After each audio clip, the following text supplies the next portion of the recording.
আসসালামু আলাইকুম দর্শক, শুভেচ্ছা নিন লন্ডন থেকে। স্বাগত জানাচ্ছি কাজী হেমায়েতুদ্দিন মিশন। সাম্প্রতিক বাংলাদেশে ঘটে যাওয়া নানা বিষয় নিয়ে আমাদের সঙ্গে আছেন গ্লোবাল ভয়েস স্পিকার খ্যাত ডক্টর সিনহা এম এ সায়েদ। আসসালামু আলাইকুম। আপনি কেমন আছেন? ভালো আছি, ধন্যবাদ। জি, সংসদের ১ম অধিবেশন হয়ে গেল। উত্তপ্ত সংসদ ছিল। বিরোধীরা ওয়াকআউট করলো, প্লাকার্ড দেখালো হাতে। আপনি সবই দেখেছেন। আপনার কাছে কি মনে হয় যে জুলাই হত্যাকাণ্ডের সময় যেই রাষ্ট্রপতি কিনা ছিলেন নীরব দর্শক এবং ফ্যাসিবাদের সহযোগী, ফ্যাসিবাদের সময় নিয়োগকৃত একজন ব্যক্তিকে দিয়ে এই সংসদের ১ম অধিবেশনে সরকারি দল বিএনপি ভাষণ দেওয়ালো, এতে আসলে এই জুলাইয়ের অবমর্যাদা হলো কিনা, সংসদের অবমর্যাদা হলো কিনা, বিষয়টি কতটুকু সঠিক হয়েছে বলে আপনি মনে করেন? প্রথমত কথা হলো, রাষ্ট্রপতি অন্তর্বর্তীকালীন সরকারের সময় নীরব ছিলেন। এটা না বলা উচিত তাকে নীরব রাখা হয়েছিল। যদিও নীরব নাও থাকতে পারতেন, কারণ অন্তর্বর্তী সরকার কিন্তু যে কোনো ভাবেই ওই সময় কিন্তু রাষ্ট্রপতি দুর্বল না। In absence of parliament, president is very strong. Even he can dismiss the cabinet. He has the right. এত কিছু থাকার পরেও সেই সময় বিদ্যমান পরিস্থিতির আলোকে তিনি কোনো রিস্ক নেন। রিস্ক নিলে দেশে একটা গোলযোগ সৃষ্টি তেমন হতে পারে, বঙ্গভবন তখন অ্যাটাক হয়ে যেত। পরিস্থিতি বেসামাল ছিল কিন্তু। কাজেই অন্তর্বর্তী সরকারের সময় 106 যে নিয়েছিলেন, আপনি যাই কিছু নেন, স্পষ্ট বক্তব্য হচ্ছে in absence of parliament, caretaker government responsible and accountable to the president as head of the state. কিন্তু এটা তিনি পারেন নাই। তিনি নিজেই কিন্তু ব্যাখ্যাটা দিলেন। ডক্টর ইউনূস যখন সরে গেলেন, উনি কিন্তু ব্যাখ্যা দিয়েছেন যে আমাকে গৃহবন্দীর মতো রাখা হয়েছিল, কোনো কাজ করতে দেওয়া হয়নি, এমনকি ঈদের নামাজও পড়তে দেওয়া হয়নি। এই যে বক্তব্য আসতেছে, এখানে দেখার ব্যাপার হচ্ছে যে তাকে আর দোষা যাবে না। এখন পরিবর্তিত পরিস্থিতিতে তিনি রাষ্ট্রপতি রয়ে গেলেন। তিনি বলেছিলেন যদি পরিবর্তনের পরে, সরকার পরিবর্তনের পরে আমি এই পদে আর থাকবো না। অর্থাৎ ইচ্ছা ব্যক্ত করলেন আমি থাকতে চাই না। তার দিক থেকে কিন্তু তিনি স্পষ্ট করে দিলেন যে একসময় আমার ক্ষমতা ছিল, প্রচন্ড ক্ষমতা ছিল, তখনও কিন্তু আমি ব্যবহার করি নাই। কেন করি নাই? আমি জনরায়ের প্রতি অত্যন্ত সশ্রদ্ধ ছিলাম। আবার যখন নতুন সরকার আসবে, আগেই জানাই দিল আমি ইচ্ছা পোষণ করি না, আমি থাকবো না। অর্থাৎ তিনি পদত্যাগ করবেন। তাকে সরানোর উপায় নেই কিন্তু। বর্তমান সংবিধান তো সচল। এই সংবিধান আওতায় রাষ্ট্রপতিকে কোন ইমপিচ করার সুযোগ নাই। কারণ যে ইমপিচ হয়, ইমপিচের গ্রাউন্ড নেই। শারীরিকভাবে তিনি সুস্থ আছেন এবং নৈতিক স্খলনতার ঘটে নাই। কিন্তু আমার প্রশ্ন হচ্ছে যে মনে করেন আমি বিএনপি, আমার সংখ্যাগরিষ্ঠতা আছে 2/3 আছে, আমি কোন কারণ ছাড়াই সরিয়ে দিব? না, ইউ ক্যান নট। রাষ্ট্রপতি নির্বাচিত 4-5 বছরের জন্য। আমি আমার 2/3 মেজরিটি। আমি বলছি তো 2/3 না, পুরা মেজরিটি। সংবিধান বলতেছে রাষ্ট্রপতি মেয়াদ শেষ হওয়ার আগে যদি তাকে কোনো কারণে চলে যেতে হয়, সেই ক্ষেত্রে 3টা গ্রাউন্ড থাকতে হবে। একটা, তিনি শারীরিকভাবে ইনকম্পিটেন্ট, মাইন্ড ইট। 2 নম্বর, তিনি কোনো নৈতিক স্খলন করেছেন। 3 নম্বর, তিনি সংবিধানের কোনো গুরুতর লঙ্ঘন করেছেন। একটাও কিন্তু নাই। তাহলে ওই সময় খালেদা জিয়া কিভাবে বদরুদ্দোজা চৌধুরীকে সরিয়ে দিলেন চাপ দিয়ে? উনি কিন্তু বিএ চৌধুরীকে সরায় নাই। উনি চাপ সৃষ্টি করেছিলেন হাওয়া ভবনের মাধ্যমে। হাওয়া ভবনের মাধ্যমে একটা গ্রুপ চাপ সৃষ্টি করলো, সংসদে তারা হইচই করলো এবং বিচৌধুরীর বিরুদ্ধে বক্তব্য দিল এবং হুমকি দিল ইমপিচমেন্ট করবো। হুমকি পর্যন্তই, বাস্তব হতো না কিন্তু। যেহেতু বিচৌধুরী তখন বিভিন্নভাবে তাকে একটা বিশৃঙ্খল পরিবেশে বঙ্গভঙ্গ রাখা হলো, অনেকগুলো টেকনিক্যাল অসুবিধা সৃষ্টি করা হলো তার সঙ্গে। এবং তিনি যখন ফিল করলেন যে আমি তো এই পদে থাকতে পারবো না, আমি যদি এখন পদত্যাগ না করি তাহলে তো এই চেয়ারে বসে কাজ করতে পারবো না। অতএব তখন সে পদত্যাগ করছে। ডি চৌধুরীকে সরিয়ে দেওয়া হয়নি কিন্তু, উনি পদত্যাগ করেছেন। Mind it. এই যে বুঝতে হবে কিন্তু, কারণ তাকে সরিয়ে দেওয়ার মতন গ্রাউন্ড তখন ঘরে নাই। সংবিধান যদি হাতে পুতুল হয়ে থাকে, তাতে কেউ রাষ্ট্র দিতে পারবে না, চেয়ারে আসতে পারবে না। এগুলি আন্দোলন যারা করে তারা বলবে, তারা তো বলতেই পারে রাজনৈতিক বক্তব্য, কিন্তু সাংবিধানিক বক্তব্য কিন্তু একটা রাষ্ট্রের ভিত্তি। ইচ্ছে করলে সবকিছু করা যায় না। গণ অভ্যুত্থানের মাধ্যমে সরকারের পতন ঘটেছে এবং সেই তো সরকার প্রধানমন্ত্রী দেশ থেকে পালিয়েছেন। যে কোনোভাবে তিনি সরে গেছেন। তিনি পদত্যাগ করার দরকার নেই তো। এবং যাওয়ার আগে তিনি পদত্যাগ করেছেন কিনা সেই রাষ্ট্রপতি কিন্তু সেই সময় বলেছে, আমার কাছে কোনো পদত্যাগ করা আসে নাই। ওই যে অর্থাৎ মানব জমি সম্পাদক মতিউর রহমানের নিকটে এটা বলেছে। আমি তো মতিবেশের কথা বলেছি, আমার নিকটের লোক তো বলেছে কথা, সে ও কথা মতি ছুটে বলেছে। মতি ভাই তো আজকে মনে হয় নোয়াবের সভাপতি হয়েছে। হ্যাঁ, উনি অনেক কিছু হবে, দক্ষ লোক, কোনো অসুবিধা নেই। এখন প্রশ্ন হচ্ছে, উনি বলেছেন আমি পাইনি। যদি এর ধরতে যান, তাহলে সেই সময় প্রধানমন্ত্রী পদত্যাগ করেন নাই, তিনি যে কোনো কারণেই পালিয়েছেন। এখন সে যদি পালিয়ে যায়, পদত্যাগ না করে এবং গণ অভ্যুত্থানের ভিতরে উঠছিলেন এবং প্রচুর মানুষ হতাহত হলো, সেই ক্ষেত্রে কি হতে পারে? সেই ব্যাখ্যাটা কিন্তু সংবিধানে আসবে না। কিছু, কিছু ঘটনা ঘটবে জনইচ্ছায় সংবিধানের বাইরে। সবকিছু সংবিধানে লেখা থাকে না কিন্তু। গণ অভ্যুত্থান মানে কি? গণ অভ্যুত্থান মানেই তো I don't care your discipline, তোমার কনস্টিটিউশন। মানলাম না। নিয়মটা মানলাম না। মানলাম না বলেই ধরো ৯০ সালে কি হয়েছিল? মানছিল? মানে নাই। এই না মানে কখন? যখন জনগণের সমর্থন থাকে তখন জন উত্তাল হয়। তখন আপরাইজিং হয় গণ অভ্যুত্থানে। গণ অভ্যুত্থান itself showing disrespect to the party in power. ওখানে সংবিধান কাজ করে না। এই যে সংবিধান বহির্ভূত কিছু ঘটনা ঘটে যায়, এটা মেনে নিতে হয় কেন? এটা বাস্তবতা। যেমন ২০০৫ ২০২৪ হলো, মেনে নিতে হইছে, উপায় নেই। এখন এই মেনে নেওয়াটাকে মানতে যেয়ে সবচেয়ে অদ্ভুত ঘটনা হলো যে ১৯৯০ সালেও কিন্তু সংবিধান স্থগিত করা হয়নি। শাহাবুদ্দিন কিন্তু অ্যাক্টিং প্রেসিডেন্ট সহ শপথ নিলেন। নিয়ে অ্যাক্টিং প্রেসিডেন্ট হিসেবে তিনি দায়িত্ব পালন করলেন। এবং যে নির্বাচনটা হয়ে গেল কিসে? পার্লামেন্ট সংসদীয় গণতন্ত্র হয়ে গেল। ওই মাধ্যমে Khaleda Zia leader of the opposition, উনি কি হলেন? বিপুল ভোটে উনি জয় হইলেন এবং কোয়ালিশন গভর্নমেন্ট করে তিনি ক্ষমতায় গেলেন। ক্ষমতায় গেলেন কি হিসেবে? তিনি কিন্তু আগের কনস্টিটিউশন মানেন নাই। Mind it. উনি কিন্তু ওই গণ অভ্যুত্থানের চেতনার আলোকে তিনি রাষ্ট্রপতি শাসিত সরকার থেকে সংসদীয় গণতন্ত্র করলেন। এটা কিন্তু সাংবিধানিক না। কিন্তু জনগণের স্পিরিট অনুভূতি আছে, সেই কারণে দ্বাদশ সংবিধান দিয়ে সংসদ দিয়ে তিনি সুইচ ওভার করলেন পার্লামেন্টারি গভর্নমেন্টে। হ্যাঁ। এগুলি বুঝতে হবে কিন্তু।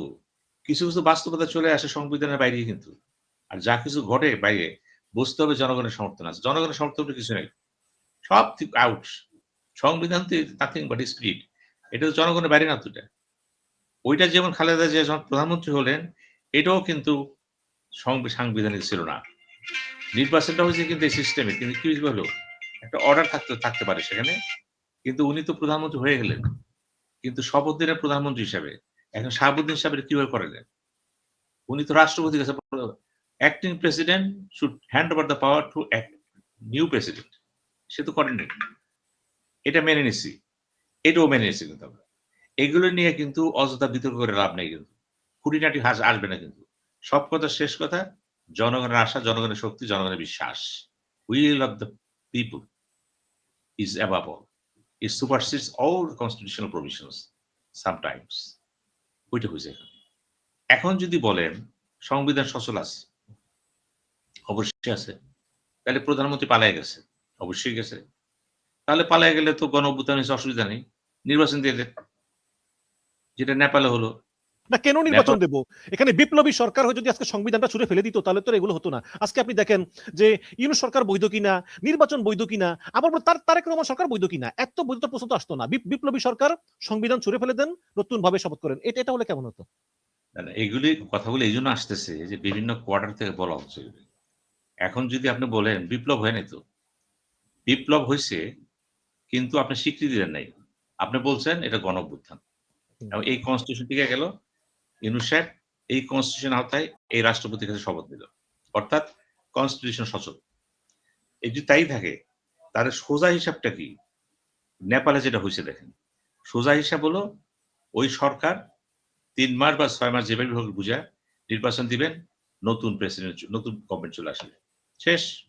সেটা তো হয়নি। না হয়ে কি হলো? উনি ছিলেন ১৮ মাস, অনেকগুলো সংস্কার করলেন, এই করলেন, সেই করলেন, ১৩৩ টা সে ওই কি বললেন অর্ডিন্যান্স জারি করলেন। এই যে করলেন এবং সব দল আবার একমত হলো তার সাথে। যেহেতু সবাই একমত ছিল 106 দিয়ে কিন্তু এগুলো জায়েজ করা হলো। হ্যাঁ, খেয়াল করে সংবিধানের 106 ধারা অনুসারে। এখন এগুলো তো আমরা বিতর্কে যাব না। এগুলি ওই সময়ের প্রয়োজনে আপনি মনে করেন প্রচন্ড শীতে আপনি কাঁপতেছেন। হুম, আপনি কাঁপতেছেন। কাঁপতে, কাঁপতে কি হলো? আপনার শরীরের সমস্ত পোশাকগুলো আস্তে, আস্তে সব পুড়ে গেল। যেকোনো কারণে হোক নাই। অথবা প্রচন্ড গরমে আপনি ঘামাই দিছেন। এত ঘামাই দিছেন, বাধ্য হয়ে আপনি শরীরের পোশাকটা সরাই দিছেন। বাস্তবতা হলো আপনি বাধ্য হইছেন কেন? পরিস্থিতি বাধ্য হইছেন। এখানে তো আপনি কি বলবেন নির্লজ্জ বলার সুযোগ আছে এখানে? কে বলবে না। নির্লজ্জ? এইটা কথা। এইখানে সেরকম যে আপনি সংবিধান টিকিয়ে রাখছেন, কিন্তু সংবিধান টিকিয়ে রেখে নির্বাচন দেওয়ার কথা ছিল ৬ মাস বা ৩ মাস, ৯০ দিন, ৮১ দিন। আপনি সেটা করেন নাই। আপনি নিয়ে গেলেন কতদিন? একেবারে ১.৫ বছর। এর মধ্যে আপনি কিছু কাজ করলেন। কাজ করতে যেয়ে কি করলেন? আপনি রাষ্ট্রপতিকে একেবারে জিরো করে ফেললেন। রাষ্ট্র জিরো হয় না। In absence of parliament cadre government রাষ্ট্র জিরো হয় না। ইভেন যদি ক্যাডার গভর্নমেন্টও থাকতো এখানে, সেখানে কিন্তু লেখা আছে কনস্টিটিউশনে caretaker government shall be responsible to the president. Fakhruddin ছিল তাই।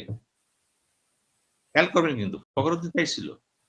আমাদের 1960 যা ছিল ওটা তাই ছিল। কিন্তু এগুলি তো আমরা মানতেছি না। রাষ্ট্রপতি সবসময় কিন্তু দুর্বল না। ওই ক্যাডার গভর্নমেন্টের সময় কিন্তু সে অত্যন্ত শক্তিশালী লোক সে। এই চেয়ারটা কিন্তু শক্তিশালী তার কাছে কিন্তু। এইটাও কিন্তু আমরা করি নাই। সুতরাং আমরা যখন সংবিধান চালু রেখে অনেকগুলো বিধিবিধানকে লঙ্ঘন করেছি এবং সেই লঙ্ঘনের কারণে কিছু ব্যত্যয় ঘটতে পারে, সব যে ঘটছে। এই ঘটার কারণে কথা হচ্ছে যে ওইটা যদি অবৈধ হয় এটাও অবৈধ। কিন্তু যেহেতু সবাই বলতেছে না, ওইটা বৈধ, অতএব বৈধ। জনরায়। এবং হুম, দেখেন যখন নির্বাচন হয়ে গেল, ওখানে যখন জুলাই সনদ যেটা সর্বসম্মতিক্রমে বিভিন্ন দলের সাথে কথা নেওয়া হলো, ৩০ টি দল ছিল। ওটা যখন জুলাই গেল, ওই জুলাই সনদও যখন 60% উপরে ভোট পেয়ে গেল, অ্যাপ্রুভড হয়ে গেল। এখন জুলাই সনদটাও কিন্তু অ্যাপ্রুভড হয়ে গেল। কে দিল এটা? গণভোটে আসছে কিন্তু খেয়াল করবেন। এইটার গুরুত্ব কিন্তু পার্লামেন্টের চেয়েও বেশি। না এখানে এখানে বলতেছে যে আমাদের সংবিধানের যে 106 নম্বর ধারা আপনি বলেন রেফারেন্স নিছে, যে এই রেফারেন্স অনুযায়ী বিচারপতি শুধু সেই সব বিষয়ই পরামর্শ দিতে পারে যেই সব বিষয়গুলো সংবিধানে লিপিবদ্ধ থাকে। অন্তর্বর্তীকালীন সরকারের কোনো কথা সংবিধানে লেখা নাই, সুতরাং বিচারপতি ইচ্ছা করলে রেফারেন্স দিতে পারে না। এটা আওয়ামী লীগালারা বলে। দ্বিতীয়ত আবার বলে যে গণভোটও অবৈধ, কারণ সংবিধানে গণভোটের কোনো কথাই বলা নাই। আমি তো একমত। সংবিধানে নাই। কিন্তু এই কারণেই সুপ্রিম তো কোর্ট কিন্তু বিপ্লবী সরকার উচিত ছিল। না, আমি বলছি সংবিধানে ছিল না তো। সংবিধানের আপনার ১৫তম সংশোধনী আনবেন। এখানে কিন্তু ক্যাটের গভর্নমেন্টকে বিলুপ্ত করা হয়েছিল। খেয়াল করেন কিন্তু এই যে বিলুপ্ত যে করা হলো নাই। কিন্তু এটা কিন্তু আবার সুপ্রিম কোর্ট কর্তৃক কিন্তু এটাকে আবার রিভাইভ করা হয়েছে। রিভাইভ করে পার্লামেন্টে আসবে এটা। অ্যাপ্রুভ হয়েছে বিধিবার। সুতরাং এটা যে নাই তাও ঠিক না, আছে তাও ঠিক না। রিভাইভ হয়ে গেছে তো। এবং ওইটা যে বাতিল করা হয়েছিল সেটাও কিন্তু জনগণের ইচ্ছা বিপরীতে কিন্তু। জনগণের ইচ্ছার বিপরীতে যেটা গেছে সেটা টিকে নেই কখনো। এখন উনি ইচ্ছা করলে যে করলেন ক্যাটের গভর্নমেন্ট, এটা তো একটা স্পেশাল গভর্নমেন্ট এবং সেটাকে সমর্থন করছে কি 106 ওই পরিস্থিতিটা বুঝবেন কিন্তু। ১০০ বছর পর আলোচনা করলে মনে হবে অনেক কিছু ঘটে গেছে। না। আমরা যারা জীবিত দেখতেছি সেটা বুঝি আমরা। এখানে কোন ব্যত্যয় ঘটছে। যদি বিপ্লবী সরকার হইতো সংবিধানটা বিলুপ্ত করার সুযোগ ছিল। নতুন নষ্ট হইতে পারত। আবার দেখেন সংবিধানটা যাতে প্রয়োজন অনুসারে এই পার্লামেন্ট কিন্তু সংবিধানের বেসিক স্ট্রাকচার হাত দিতে পারবে না। রাষ্ট্রটা যে কাঠামোতে তৈরি হয়েছে সেই কাঠামোটার এই ভিত্তি কিন্তু পার্লামেন্ট চ্যালেঞ্জ করতে পারবে না। খেয়াল করবেন মারাত্মক বিধান কিন্তু এটা। তার কিন্তু চ্যালেঞ্জ যদি কোন তার জায়গায় সেক্ষেত্রে তার তার- কি তার- তার করবে? মানে হচ্ছে যে 2/3 আসন পেলেও সংবিধানের কিছু মূল নীতি আছে, ওগুলোতে হাত দেওয়া কারো পক্ষে সম্ভব না। 2/3 মেজরিটি পেলেও আসলে সম্ভব না। মানে আপনি এটাই বলতে চান নাকি? আপনি ইচ্ছা করলে ফোনটা রিসিভ করে কথা বলতে পারেন, তারপর আপনি আবার আবার আবার জয়েন করতে পারেন আমাদের সঙ্গে। আমি যেটা বলছি আপনাকে ওইটাও পারবেন না। আপনি যেহেতু হাত দিতে পারবেন না, এই জন্যই কিন্তু সংস্কার কমিশন যেটা করা হলো, এই কমিশন কিন্তু শেষ পর্যন্ত কি করলো? একটা সংস্কার পরিষদ করে দিল। এই সংস্কার পরিষদ যখন পার্লামেন্টে কাজ করবে, এটা কি কাজ করবে? এটা কাজ করবে একেবারে কনস্টিটিউয়েন্ট অ্যাসেম্বলি হিসেবে কাজ করবে।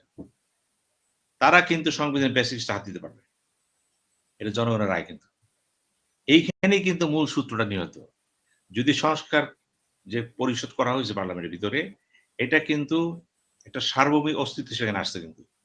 এর ক্ষমতা আছে সংবিধানকে ছিঁড়ানো, কাটানো, ফালানো। এই ক্ষমতাকে দেওয়া হয়েছে কিন্তু। কে দিছে? ওই জনভোট, গণভোট। যেই ভোটে পার্লামেন্ট সৃষ্টি হয়েছে, একই ভোটে কিন্তু এরও সৃষ্টি হয়েছে। এইখানে বিএনপি শপথ নেয়নি। এটাই তো বলতেছি যে এখন ২ শপথওয়ালা এমপি আর ১ শপথওয়ালা এমপি। এখন কি হবে? তো হযবরল হয়ে গেছে। বিএনপি বলতেছে যে এই সংবিধান সংস্কার পরিষদ আমরা এগুলো বাদ দিয়া ১৬ সদস্য বিশিষ্ট একটি যাচাই বাছাই কমিটি তারা দেখবে কোনটা রাখবে কোনটা না রাখবে। কিন্তু তাহলে সংবিধান সংস্কার পরিষদের কি হবে? না, যখন আপনি কমিটি করতে যাবেন, যদি সংস্কার পরিষদ না করেন, আপনার কমিটির has no right to touch the constitution. তার ক্ষমতা সীমিত। সংস্কার পরিষদ হিসেবে যখন বসে যাবেন আপনার কাজ করার জন্য, আপনার ক্ষমতা কিন্তু বিরাট। সংবিধানের কোন মৌলিক পরিবর্তন আনতে পারবেন না। You are not allowed. যদি সংস্কার কমিশন পরিশোধ করেন, আপনি পারবেন। কারণ ওখানে বলা আছে, বেসিক স্ট্রাকচারটা যেভাবে আছেন, সেখানে ক্ষমতার অনেক গন্ডগোল আছে সেখানে। সেই জিনিসগুলো আপনি টাচ করতে পারবেন। রাষ্ট্র সৃষ্টি হচ্ছে যার ভিত্তির উপরে, সেখানে টাচ করতে পারবেন না। কিন্তু যদি শুধু বলেন সংবিধানে আমরা করবো এখানে পার্লামেন্টে, আপনি কিন্তু এখানে সীমিত ক্ষমতা এসে পড়ল। এখানেই কিন্তু জামাত এনসিপির সাথে বিএনপির মৌলিক বিরোধ। এবং এই বিরোধটা কিন্তু বিএনপি জানে। এখন সে তার কৌশলগত কারণে এটা করছে না। এখন যদি সেটা কমিটি করে, তো কমিটি তো করতেই পারে পার্লামেন্টের ভিতরে। কিন্তু সেই কমিটিতে এই ক্ষমতা নাই। কমিটি জুলাই সনদের আলোকে সবকিছু কাজ করতে পারবে না। সম্ভব না। জনরায় থাকলেও পারবে না কিন্তু এখানে। এইখানেই মূল বিরোধ রেখে এসে গেছে। এখন সালাউদ্দিন সাহেব বলেছে, আজকে দেখলাম, আমরা সংস্কার পরিষদের যে জুলাই সনদ যেগুলো আছে, আমরা মানি এগুলি। সংস্কার পরিষদে আলোচনা করা যেতে পারে। এখন তারা বলছে আলোচনা করা যেতে পারে। এইটাও কিন্তু একটা সুবিধাবাদী নীতি। আলোচনা যেতে পারে কেন? এখানে আলোচনার দরকার নেই তো। আপনাকে তো রায় দিয়ে দিছে পার্লামেন্টে জনগণ। আর আলোচনা করবেন কেন? আপনি সংস্কার পরিশোধ করে ফেলবেন। ওটা ৬ মাস থেকে ১৮০ দিন কাজ করবে। কাজ করে এটা পারে। আর যদি কাজ না করে, তাহলে কিন্তু অটোমেটিক্যালি, যেটা আমাদের পানি মন্ত্রী বলছে, অ্যানি, স্বয়ংক্রিয়ভাবে কিন্তু কার্যকর হয়ে যাবে। সংকট আছে কিন্তু এখানে। এরকম না যে তারা করবে না, অপোজিশন পরিষদ থাকবে না, আপনি না করলেন ঠিক আছে। কিন্তু ৬ মাস পরে আপনি কি করবেন? আপনি যেহেতু জনরায়টাকে আপনি গুরুত্ব দিচ্ছেন না, একটা সাটকার করতে চাচ্ছেন, এটা হবে না কিন্তু। সামনে কিন্তু সাংবিধানিক সংকট আসতেছে। এটা কিভাবে? অনেকেই কিন্তু বুঝতে পারছে না। আর বিএনপি যারা করেন, এগুলি বোঝে কারা? দলের কিছু লোক বোঝে। বিএনপির শীর্ষ পর্যায়ে যে নেতাগুলো আছে, থিঙ্ক ট্যাঙ্ক, তারেক জিয়ার সাথে যারা বসতেছে, পার্লামেন্টারিয়ানরা, তারা বুঝতেছে কিন্তু। ইন জেনারেল বিএনপির ২০০-৯০০ এমপি কিন্তু এটা বুঝবে না। তারা বলবে না হলে কি হবে? হবে। এটা যদি সুপ্রিম কোর্টে যায় এবং বলা আছে, এইটা নিয়ে কিন্তু কোর্টে যাওয়া যাবে না। জুলাই সনদ নিয়ে। খেয়াল করেন কিন্তু। কোর্টে যাওয়া যাবে না। এখন যারা এটা নিয়ে কেস করছে, হ্যাঁ, ওই বিএনপি পন্থী দুজন রিট করেছে অ্যাডভোকেট মামুন মাহবুব সহ আপনার পরিচিত আপনি জানেন। টিকবে এটা? রিট টিকবে না। এটা প্রলং হবে শুধু। এটা সরকার প্রলং করবে। এই খেলা তো আমরা চাচ্ছি না। তার বিএনপি মানে কি চাচ্ছে না। তার মানে কি বিএনপি ওই আদালতের ঘাড়ে বন্দুক রেখেই তাদের কার্য হাসিল করতে চায়? আদালতের বন্ধুরা, আদালত এখানে খুব বেশি কাজ করতে পারবে না। এটা আদালতে যাওয়ার কথা না। কিছু, কিছু বিষয় আছে দেখেন, স্টেট রেসপন্সিবিলিটি, জনগণ রেসপন্সিবিলিটি, এগুলো আদালতে যায় না। জটিল রাজনীতি আদালতে যায় না। আর আদালতেরও উচিত হবে, একজন নাগরিক হিসাবে বলতে পারি আমরা, আপনারা কিন্তু কিছু, কিছু ব্যাপারে হাত না দেওয়াই ভালো। পৃথিবীর অনেক দেশে কিন্তু রাজনীতি বিষয়গুলো কিন্তু ছেড়ে দেয় পার্লামেন্টের উপরে। যেমন একটা ভুল করেছিল খায়রুল হক, যেটা ছিল জনগণের, উনি কিন্তু পার্লামেন্টকে ছেড়ে দিলেন এটা। উনি রায় দিতে গেলেন কেন? উনি ছেড়ে দিয়েছে পার্লামেন্টের উপরে। উনি তো এক কথাই বলতে পারতেন। এইটার সাথে যেহেতু একটা জনগণের সম্পর্ক ছিল, এই বিষয়টি জনগণ দেখবে, পার্লামেন্ট দেখবে। উনি বলেন ২ টার্ম থাকতে পারে। কিন্তু চালাকি করছেন এখানে। ২ টার্ম থাকতে পারে, ১ টার্ম থাকবে না। না, সেই পাপের প্রায়শ্চিত্ত খায়রুল হক এখনো করতেছে। আজকে উনি মুক্তি পেলেও তাকে নতুন হত্যা মামলায় আবার গ্রেপ্তার দেখানো হয়েছে। মানে আজকে তাকে একটা মামলায় জামিন দেওয়া হয়েছে হত্যা মামলায়, কিন্তু কারাগার আমি থেকে এখন তিনি মুক্তি পেলেন না। তো হ্যাঁ, তাকে আবার ওই নতুন একটা হত্যা মামলায় আজকে তাকে গ্রেপ্তার দেখানো হয়েছে, সে খায়রুল হককে। মানে তিনি তার ওই পাপের প্রায়শ্চিত্ত এখনো করতেছেন। আমি খায়রুল হকের নিয়ে এখন কথা বলতে চাই না। খায়রুল হক সাহেব যেটা করছেন, ওই যে ৫ টা করছেন দেখেন। সুপ্রিম কোর্ট অ্যাপিল ডিভিশন যখন এটা গেল, ওখানে কিন্তু টাই হয়ে গেছিল। টাই বোর্ডে কিন্তু উনি শেয়ার করছেন সরকারের পক্ষে। কাজেই এই আপনার এই ক্যাটের গভর্নমেন্ট যে বাতিল হইছে, এটা বলতে পারবেন না। এটা বাতিল হয় নাই তো। এটা জোর করে টাই করে করানো হইছে। এটাও জন রায়ের বিরুদ্ধে গেছে কিন্তু। এবং খায়রুল হক জানতেন, উনি সরকার খুশি করার জন্য এই কাজটা করেছেন। তার বিবেক কাজ করে নাই। তার জুডিশিয়াল ব্রেইনটা এখানে কাজ করে নাই। Chief justice has lost the spirit of the judicial judgment করে নাই। এটা যেকোনো লোকই বলতে পারে। এই যে করতে পারে নাই, এটা তার ব্যর্থতা। এখন কোন কেসে কে আর ঢুকবে না ঢুকবে এটা তো অন্য জিনিস। উনি সুপ্রিম কোর্টের চেয়ারটাকে, চিফ জাস্টিস চেয়ারটাকে তিনি কলুষিত করেছেন, বিতর্কিত করেছেন। এবং এটাকে তিনি সুবিধাভোগী করে ফেলেছেন। এটা সুবিধাভোগী চেয়ার না। এটা বিবেকের চেয়ার, ন্যায়ের চেয়ার এবং সবকিছুর ঊর্ধ্বে বিচারপতি is above all. Even he can try the prime minister. Sometimes the president also. তো সে তো কিন্তু তার দোয়া না। সে কি করলো? সে তো চিফ জাস্টিস হলো হেড অফ দ্য জুডিশিয়ারি। উনি জুডিশিয়ারি হয়ে কি করলেন? He succumb to the will of prime minister. উনি প্রাইম মিনিস্টারের চিন্তার কাছে আত্মসমর্পণ করলেন। কাজেই এই জিনিসটা বাস্তবতা হচ্ছে এই জাজমেন্ট ঠিক না। ক্যাটের গভর্নমেন্ট কবর দেওয়া হয়নি। একটা ভোট টাইং ভোটে সেটাকে ঠাকাই দেওয়া হয়েছে। শেখ হাসিনার চরম প্রতাপের মধ্যেও কিন্তু ৩ জন পক্ষে ৩ জন বিপক্ষে চলে গেছে। সব তো পক্ষে আসেনি। ওই সময় কি করলেন? টাই করলেন। যে টাই করে যদি মনে করতেন বিপক্ষে যাবেন, জাতির কাছে মরে থাকতেন। যত সংকট হয়েছে এটার বিরুদ্ধে করার জন্য হয়েছে। না, দায় দায়িত্ব তার নিতে আমি তো শুনলাম অ্যামিকাস কিউরি মনে হয় সবাই এইটার বিরুদ্ধেই ছিল, এই তথ্য শাখা বাতিলের বিরুদ্ধেই ছিল। অ্যামিকাস কিউরি এটার বিরুদ্ধে যায় নাই কেউ, পক্ষে ছিল। বিরুদ্ধে যাবে কেন? মানে অ্যামিকাস কিউরিরা বলছে সরকারটা বলছে তত্ত্বাবধায়ক সরকার থাকা উচিত, অ্যামিকাস কিউরিরা বলছে এটা, শুধুমাত্র একজন দুজন ছাড়া। এবং সুরজিৎ সেনগুপ্ত কি বলছে? উনি যখন কমিটি হইল, সাজেদা চৌধুরী ছিল, উনি ছিল তার সেকেন্ড ম্যান। উনি নিজেই বলেছে, হেরে গেলাম, পারলাম না। উনিও পক্ষে ছিল তো। শেখ হাসিনাও পক্ষে ছিল। যখন সবাই একমত হয়ে গেল, ওনার কাছে ফাইল গেল, উনি মানা করে দিল। কাজে এটার সাথে তো জনগণের বিরোধিতা নাই, বুদ্ধিজীবীর বিরোধিতা নাই, আইনজীবীদের বিরোধিতা নাই, সবাই একমত ছিল। যেহেতু শেখ হাসিনা তার ক্ষমতাকে প্রলং করার জন্য এটা করেছে, এটা জঘন্য কাজ করেছে। এখানে ইতিহাস তার ক্ষমা করবে না। এইখানেই খেলাটা হচ্ছে ক্ষমতার খেলা। আর তার খেলার সাথে হাত মিলাইছে কে? রাষ্ট্রের সর্বোচ্চ বিচারের ন্যায় বিচার সুপ্রিম কোর্ট এবং তার চিফ জাস্টিস। এগুলি হালকাভাবে দেখেন না কিন্তু। এগুলি দেখবেন গভীরে যে একটা রাষ্ট্র ব্যবস্থাকে তছনছ করার জন্য খায়রুল হক সাহেব যে ভূমিকা রূপ দিয়েছেন ধিক্কারজনক। প্রধানমন্ত্রী তো কোনো তোয়াক্কাই করেন নাই। তার দলের যে কমিটি ছিল তাকে অস্বীকার করলেন সে। সুরঞ্জিত সেনগুপ্ত বলে দিলেন, হাইরা গেলাম, মানে কি? পারলাম না। সবাই একমত ছিল।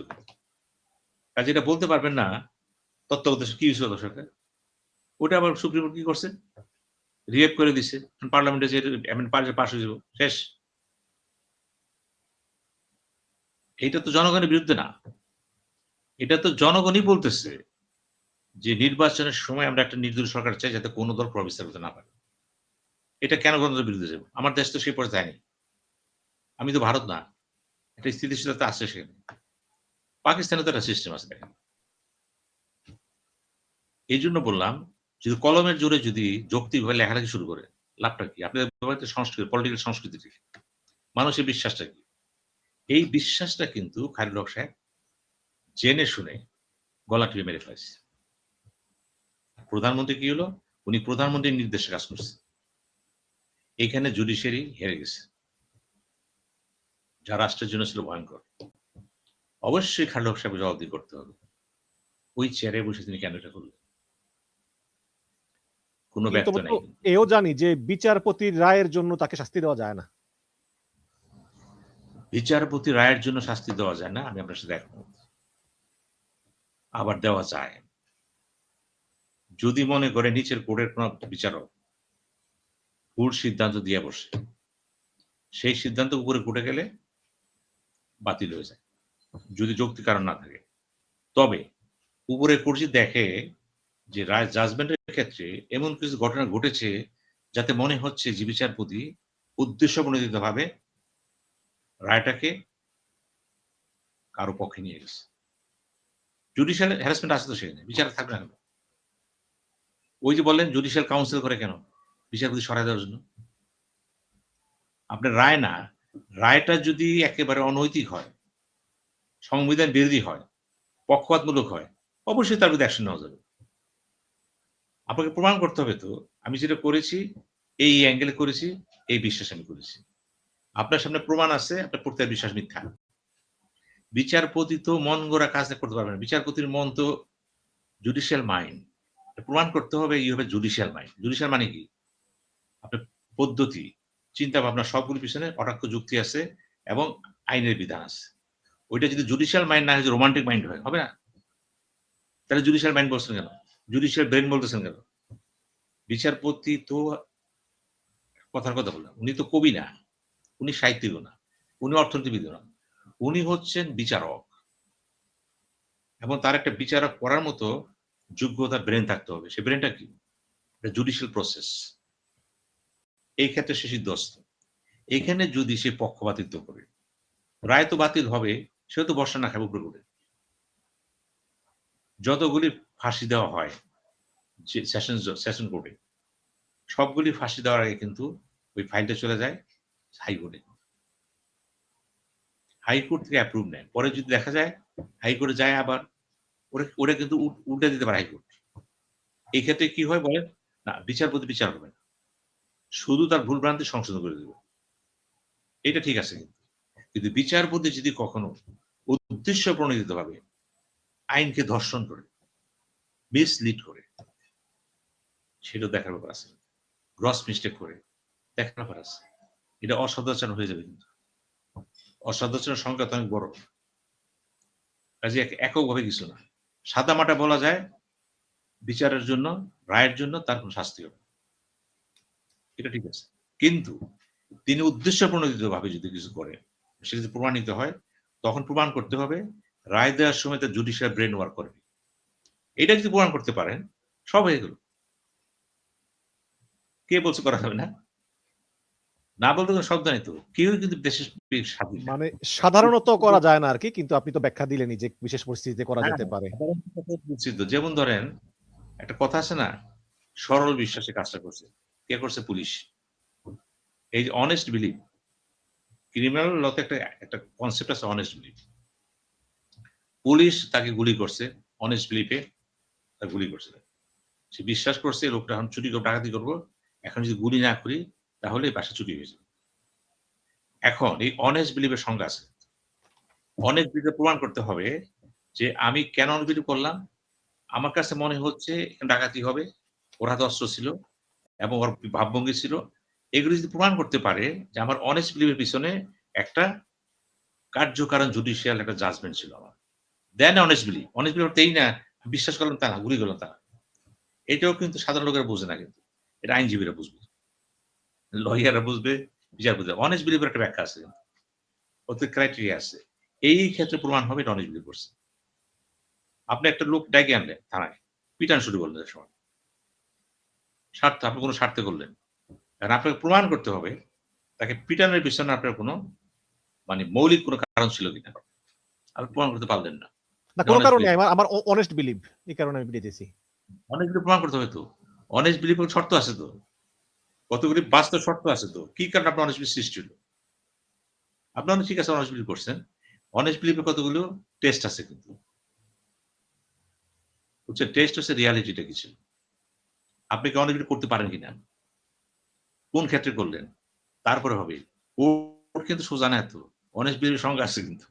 আপনি ইউরোপ আমেরিকাতে দেখবেন এই অনেস্ট বিলিভ নিয়ে অনেক কেস আছে। বাংলাদেশে হয় নাই। বাংলাদেশে কি গড়বাঁধা কথা। পুলিশ মনে করছে ধরে ফেলেছে, আসামি ধরে ফেলেছে। ধরতে পারেন। আপনি আসামি অ্যারেস্ট করতে পারেন। লেখা আছে ক্ষমতা পারবেন। কিন্তু অ্যারেস্ট যে করলেন, কি জন্য করলেন? আমি করছি, প্রমাণ পাইছি, অনেস্ট বিলিভ আমি করছি, এই দেখে মনে হইলো। আপনাকে প্রমাণ করতে হয়েছে আপনার দেখাটা অনেস্ট বিলিভ কিনা। অর্থাৎ অনেস্ট বিলিভও কিন্তু একটা লিগ্যাল কনসেপ্ট। এটা কিন্তু সাহিত্যের কনসেপ্ট না কিন্তু। আপনি একটা মেয়েকে বললেন, "I love you" এমনি অনেস্ট বিলিভ করছেন। হতে পারে ইমোশন কাজ করছে। কিন্তু একটা লোককে আপনি অ্যারেস্ট করছেন। Honest believe. এটা প্রমাণ করতে হবে যে আপনার অনেস্ট বিলিভ সৃষ্টির পেছনে কি ছিল। আপনি যদি কোর্টে দাঁড়ান, কোর্ট হচ্ছে আইন আদালত হচ্ছে বিচার ব্যবস্থার মূল পিঠ। এইখানে যদি জাজমেন্ট ঠিক মতন হয় এবং তর্ক বিতর্ক ঠিক আর্গুমেন্ট হয়, বাংলাদেশে বিচারের চেহারা ঘুরে যাবে। আইনজীবীদের 70% বেকার হয়ে যাবে। বিচারের লোড কমে যাবে 70%। শুধুমাত্র যদি সত্যিকার অর্থে আপনি প্রিডিং করতে পারেন, যুক্তি দিতে পারেন। আমাদের যুক্তি নাই তো। আমাদের এখানে কোর্টে যে বিচারটা হয়, বিশেষ করে ছোট কোর্টে, সময় দেয় আপনার কতটুকু? ২ মিনিট, ৩ মিনিট। বলেন কি বলবেন? কি বলবেন আপনি? এত কেস বেশি, জাজরা কম। জাজদের ট্রেনিং, শিক্ষা সবকিছুর ক্ষেত্রে কিন্তু এখানে লিমিটেশন আছে। এটা তাদের দোষ না কিন্তু। আমাদের এখানে জনগণ তো বেশি। একটা জাজ চেষ্টা করে, তারা তো চেষ্টা করে। আবার কিছু জাজ তো ধরেন সব দেশের সব সিস্টেমে কিছু, কিছু লোক আছে উলটপালট। পুলিশও সত্য কাছে, বিচার বিভাগ তো ধরেন সততার পীঠস্থান এটা। তারপরে তো এখানে কিছু উলটপালট কাজ হয়। ওটা মুখ্য না। যেমন হাইকোর্টের কথা বলি। হাইকোর্টে যখন আপনাকে জামিন দেওয়া হয়, জামিন হচ্ছে আপনার মৌলিক অধিকার। খেয়াল করবেন। আপনি অন্যায় করছেন, কে বলতেছে? পুলিশ। আইন শৃঙ্খলা বাহিনী। ঠিক আছে, আমি অন্যায় করছি, বিচার হবে। কিন্তু আপনি আমাকে অ্যারেস্ট করছেন। আমি জামিন চাইলাম। এটা আমার অধিকার। বিচার করেন আমাকে। কিন্তু আমাকে জামিন দিয়ে রাখেন না। আমি পালাচ্ছি না তো। আমার পালানোর ব্যাপারে নিষেধ দিয়ে রাখেন। কিন্তু আমাকে মুক্ত এড়ে চলার করতে দেন। আমাকে কেন প্রবদ্ধ রাখবেন আপনি? যদি মনে হয় যে আমি বাইরে থাকলে অসুবিধা আছে, সেটা অন্য জিনিস। প্রমাণ করতে হবে। এই লোকটা যদি বাইরে থাকে, তাহলে সুষ্ঠু তদন্ত অসুবিধা আছে। অনেস্ট বিলিভ হবে না। প্রমাণ করতে হবে। তা নাহলে জামিন দিবেন। জামিন তো ধরেন ঢালাওভাবে দিচ্ছে। ব্যাপার সে না। একটা কেসের আসামি যদি হয় ৪০ জন, ৪০ জামিন পেয়ে যাবো। আপনি কইতেছেন খাইছে রে, ৪০ জামিন দিলে আজকে? ২০০ জামিন দিয়ে দিচ্ছে। না। কেসে তো একটা কেসে দেখা গেছে আসামি ছিল ৩০ জন। ৩০ জামিন পেয়ে গেছে। কেস তো একটা। বিগত দিনে যখন আমাদের আইন উপদেষ্টা বললেন, ঢালাও জামিন দেওয়া হচ্ছে, উনিও কিন্তু কিছুটা আবেগপ্রবণ হয়ে গেছিলেন। জামিন দিবে কোর্ট। কোর্ট যদি দেয় আপনার করার কিছু নাই। ইফ কোর্ট ইস কনভিন্সড দিতে পারে সে। কারণ কোর্ট তো বিচার করতেছে পরে। দায়িত্ব তো পুলিশ বিভাগের রিপোর্ট দেওয়ার। দিলে তখন বিচার হবে। আপাতত তাকে ফ্রি হ্যান্ডে বারবার করে দেন। তার জীবন চলুক না কেন? অন্যায় কিছু বিচার হবে। কিন্তু বিচার হওয়ার আগেই তাকে জেলে ঢুকাবেন। এটা কিন্তু ওয়েস্টার্ন ওয়ার্ল্ড সহজে পারবেন না।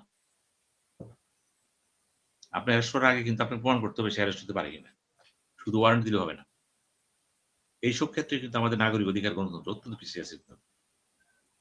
এগুলি বুঝতে হবে। কাজে আপনি যে বলছেন প্রেসিডেন্টের কথা বললেন, যে প্রেসিডেন্ট যদি এখন পার্লামেন্ট যদি একবার সংস্কার পরিষদকে মেনে নেয়,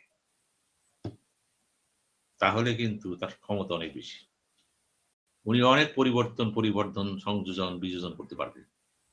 যেটা পার্লামেন্টে পারবে না। একজন লেখছে সিনা এম এস সাইদ আপনাকে দেশ ছাড়তে হলো কেন? উনি কখনোই দেশ ছাড়েন নাই। উনি দেশেই আগেও ছিলেন, এখনো আছেন। উনি কখনোই দেশ ছাড়েন নাই। না, আমরা যদি একটা নতুন প্রশ্ন করি, মনে করেন যে প্রধানমন্ত্রী পালিয়ে গেল 5ই আগস্ট। যদি সেই দিন প্রেসিডেন্টও পালিয়ে যেত, তাহলে আপনি কার কাছ থেকে কি নিয়ে আপনি কি করতেন? আপনার তো একটা কিছু তো করতে হইতো। আজকে আমরা জানি স্পিকার একজন জেলখানায় আছেন, আরেকজন শুনছি বাংলাদেশী আছেন, ওই যে মহিলা শিরিন শারমিন চৌধুরী, তিনি নাকি ওই অন্তরালে থেকেই পদত্যাগপত্র দিয়েছেন। তিনি নাকি আমাদের ওই ওয়াকারুজ্জামান সাহেবের কাছে ছিলেন, তারপরে তিনি পদত্যাগ করে বাসা চলে গিয়েছেন। এখনো নাকি তিনি অজ্ঞাত স্থানে আছেন। এখন স্পিকার নাই। দেখুন জনাব সিনা সাহেব, আমরা কি স্পিকারের বর্তমানে কি আমরা একটা ওয়ে বাইর করছি না যে নতুন করে স্পিকার? এখন যদি রাষ্ট্রপতি পালা যেত, শেখ হাসিনা পালা গেছে, চুপ পালা যেত, আমরা কি করতাম? একটা তো ওয়ে তো থাকতো। রাষ্ট্রপতি তো পালায় নেই, দেশে আছে। না, যদি পালাইতো তো কি হতো? একটা তো ওই তো হইতো। জনগণের জন্যই তো আইন। সেই যদি পালাই যেত, রাষ্ট্রপতি পালাই যেত, স্পিকার পালাই যেত, ডিপটি স্যার পালা যেত, তখন সেই পরিস্থিতি যেহেতু আমাদের অতীতে হয় নাই, এখন হইলো পরিস্থিতি আলোকে নতুন হয়েছে চিন্তা ভাবনা করতে পারতেন না। মানুষ তো অতীতে থাকে না। একটা ঘটনা ঘটলে তা বেরিয়ে আসবেন না। রাষ্ট্রপতি তো আছে দেশে, স্পিকার দেশে আছে বা যেখানে আছে, আপনি কি বিজ্ঞপ্তি দিচ্ছেন একটা? স্পিকার যেখানে থাকেন আত্মপ্রকাশ করেন, বলছেন এই কথা? কেউ বলছে এই কথা? রাষ্ট্রপতি বলছে স্পিকার যেখানে থাকবেন আপনি যদি আমাদের যোগাযোগ করেন আমরা খুশি হব। করছেন? বিধান নাই, কিন্তু বিধান সৃষ্টি করে। স্পিকার হারায় গেল মেনে নিলেন। কোথায় হারাইছে সে? একটা রাষ্ট্রে একটা স্পিকার হারাই যেতে পারে? প্রাইম মিনিস্টার তো পালায় গেছে, সবাই দেখছে তাকে। স্পিকার কোথায় গেছে? ডিপ্টি স্পিকার জেলে আছে সবাই জানে। স্পিকার গেল কোথায়? আপনি কেন ধরে নিবেন? আপনি আপনি আত্মগোপনে কেন আছে। হু আর ইউ টু সে সে পালাইছে? আপনি পালানোর নিয়ম আছে না? তারা খুঁজছেন আপনি? আপনি বলছেন পার্লামেন্টে আসেন, আমি কথা বলব। বলছেন না। তো আপনি তাকে আপনি জানেন সে কোথায় আছে। রাষ্ট্র জানে সে কোথায় আছে। হয় দেশে না বিদেশে। কিন্তু রাষ্ট্র সেটা চেপে গেছে। হয় তাকে আসতে দেয় নাই অথবা তিনি আসতে চান নাই। যেটি হোক, কিন্তু স্পিকার তো নেভার ডাইজ। উনি পদত্যাগ করলে কিচ্ছু আসে যায় না। উনার পদত্যাগ করার পরেও কিন্তু সে নতুন স্পিকার না আসা পর্যন্ত দায়িত্ব পালন করে যাবে। বুঝছেন তো এবার? এবার বুঝছেন তো? লেখা জি। আছে সংবিধানে।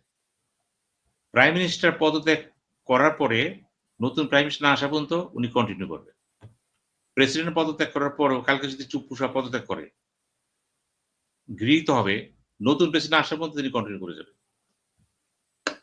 এত সোজা মনে করেন সংবিধান, মুখের কথা সব জোর করে না। লেখা আছে তো এগুলি। স্পিকারকে আপনি পান নাই, এই কথাটা আপনি বলতে চান কেন? তারা খুঁজছেন?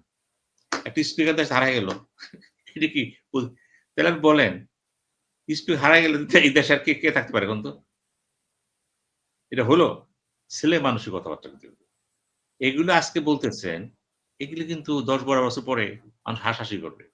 আজকে হয়তো তিনি তিনি যদি আমাদের জীবিত থাকেন, তিনি হুম, হয়তো বলবেন, "আমি তো পালাই নাই। আমাকে পালায় রাখা হয়েছিল।" একটা দেশের স্পিকার, রাষ্ট্রের কয় নম্বর ব্যক্তি? ৩ নম্বর ব্যক্তি। ২ নম্বর পালায় গেছে, ৩ নম্বর আছে। ৩ নম্বরও পালাইছে। ২ নম্বর দেখছে ৩ নম্বর কোথায় পালাইলো? আপনি যখন বলবেন টেলিভিশনে, তিনি পালিয়ে গেছেন। সাথে, সাথে কিন্তু আপনি লিগ্যাল ফরমেশ করে গেলেন। আপনি কিভাবে জানলেন তিনি পালাইছেন? ডাকছেন তাকে আপনি? কোর্টে কি কেস করছে স্পিকার পাওয়া যাচ্ছে না? কোর্ট বলতে পারত স্পিকার যেখানে আছেন আত্মপ্রকাশ করেন। যদি জীবিত থাকেন। পথ তো ছিল আপনার কাছে। আপনি যেহেতু স্পিকারকে আনবেন না, কাকে রাখবেন? প্রেসিডেন্টকে রাখবেন। তাহলে আপনার একটা উদ্দেশ্য আছে, এই রাষ্ট্রপতিকে দিয়ে আপনার কিছু বোঝাপড়া আছে। স্পিকার আপনার আপনার পক্ষে কিছু আসে যায় না। স্পিকার আপনার নিজস্ব অঙ্ক ম্যাথমেটিক্সে আপনার জন্য কিছুই না। অতএব সে কোথায় কেন ধরবে? কিন্তু রাষ্ট্রপতি কি তাই? না। দেখেন একই কিন্তু লোক, একই রাষ্ট্রপতিকে নিয়ে কিন্তু গুরুত্ব দিচ্ছে স্পিকার মাইনাস হয়ে গেছে। এবং তাকে মাইনাস করে কি করলেন? শপথ পড়লেন কাকে দেয়া? Chief election commissioner. হইতে পারে না। আর তারপর কি করলেন? একজনকে বানাইলেন, তাকে সভাপতি করল, স্পিকার হয়ে গেল। এগুলি করছেন ঠিক আছে। এগুলি কিন্তু পুরোকে আসতে পারে। কিন্তু এগুলি কি আদৌ প্রয়োজন ছিল? যদি রাষ্ট্রপতিকে দিয়ে ভাষণ দেওয়াতে পারেন, তাহলে স্পিকারকে দিয়ে রিজেক্ট করতে পারবেন না কেন? উনি তো এতটা ক্রাইম করেন নাই তো যতটা উনি তো এতটাই ছিল না। রাষ্ট্রপতি বিভিন্ন যে সাইন দিছে। পক্ষে কথা বলছে, বক্তৃতা দিছে। স্পিকার তার না তো। উনি তো একটা গন্ডিবদ্ধ জীবনযাপন করছেন। এবং তার গ্লোরিয়াস লাইফ ছিল। ইন্টার পার্লামেন্টারি কমিটির সে চেয়ারম্যান ছিলেন কমনওয়েলথ। এবং শিক্ষা-দীক্ষা ভালো ছিল তার। তো তাকে যেহেতু আপনি মনে করতেছেন আমার জন্য সে কোন লাভজনক বিষয় না। Forget it, forget her. President আমার লাভজনক বিষয়, তাকে নিয়ে ফাইট দেব। আপনি দিচ্ছেন।